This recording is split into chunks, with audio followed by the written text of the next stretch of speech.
বঙ্গোপসাগরে নতুন একটি লঘুচাপ সৃষ্টি হয়েছে।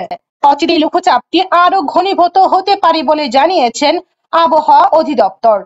ধীরে ধীরে এই লঘুচাপটি পশ্চিম উত্তর পশ্চিম দিকে অগ্রসর হয়ে আগামী 26 তারিখের মধ্যে সুস্পষ্ট লঘুচাপ ও নিম্নচাপে পরিণত হয়েছে।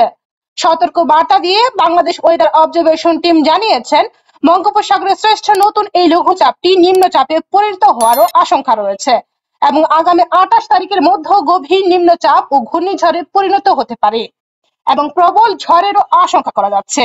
তবে এই ঘূর্ণিঝড়ের নাম দেওয়া হয়েছে মন্থা এবং এটির নামকরণ করেছেন থাইল্যান্ড, যার অর্থ দাঁড়ায় সুন্দর ফুল। তবে শেষ পর্যন্ত লঘুচাপটি ঘূর্ণিঝড়ের আশঙ্কা কতটুকু তা জানিয়ে একটি বার্তা দিয়েছে আবহাওয়া ও জলবায়ু বিশেষজ্ঞ মুস্তফা কামাল পলাশ। তিনি বলেন, দক্ষিণ বঙ্গোপসাগরে লঘুচাপ সৃষ্টি হয়েছে। 24 অক্টোবর এই লঘুচাপটি ঘূর্ণিঝড়ে পরিণত হওয়ার সম্ভাবনা রয়েছে। তবে লঘুচাপটি আগামী 27 থেকে 28 অক্টোবর ভারতের অন্ধ্রপ্রদেশ উপকূলের উপর দিয়ে স্থলভাগে প্রবেশ করারও আশঙ্কা করা যাচ্ছে। ভারতের পশ্চিমবঙ্গ ও উপকূলের দিকে এর আসার সম্ভাবনা খুবই কম রয়েছে। তিনি আরো জানিয়েছেন, লঘুচাপের কারণে সৃষ্টি হওয়ার কারণে আগামী 29, 30, 31 অক্টোবর বাংলাদেশের হালকা থেকে মাঝারি মানে বৃষ্টিরও আশঙ্কা করা যাচ্ছে।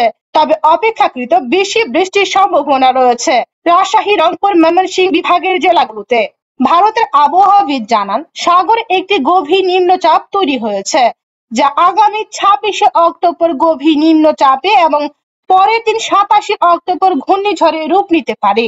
এই ঘূর্ণিঝড়ের প্রভাবে তামিলনাড়ু, অন্ধ্রপ্রদেশ সাগরে উত্তাল ও ভারী বৃষ্টিপাতের সম্ভাবনা রয়েছে। এছাড়া প্রচন্ড বেগে ঝড় বাতাসও বইতে পারে এবং বাংলাদেশের এর প্রভাব অপেক্ষাকৃত কম পড়তে পারে। কানিজ ফাতিমা, প্রেক নিউজ অনলাইন।